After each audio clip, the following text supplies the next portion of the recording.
Siamo già pronti, via. Oh. Ma vedi, questo è il progresso, Carlo. Un uomo del XVIII secolo come te. Anche al XVII. Sì, ecco, con un telefono in mano che comunica con un mondo virtuale. Ma perché noi al giorno Sì. d'oggi diamo tutto per scontato? Sì, è vero. capito? Sì. Non ci rendiamo conto che, ad esempio, i nostri progenitori vivevano al freddo. Nudi! Facevano la fame. Oh, a stento arrivavano alla fine del mese. Come adesso. Ma per fortuna un bel giorno qualcuno scoprì il fuoco. E quando lo scoprì, pensa quanta gente sarà andata da lui a dirgli: Scusa, mica da accendere. Sì. E il fuoco ci permise finalmente di cucinare i cibi. Sì, e così da allora a pranzo tutti: è pronto, Sauro.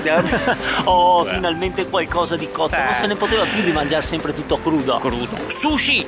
E anche tu, sì, Tu, tu che ci stai tu. guardando, che per fare il figo con i tuoi amici dici: ragazzi, andiamo a mangiare crudo. Pensa quanto avanti sei. 1 milione d'anni fa si mangiava solo quello.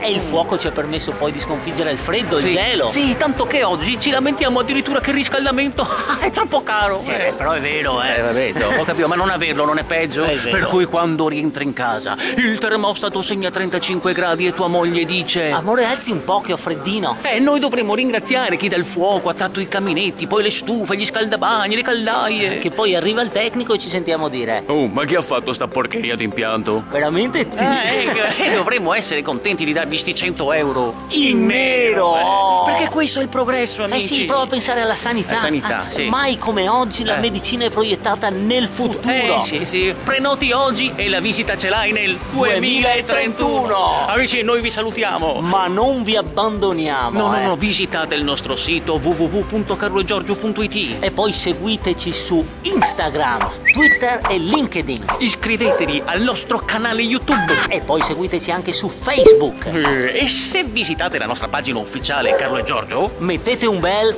I like. Facciamo un bel giretto. Vai, gira.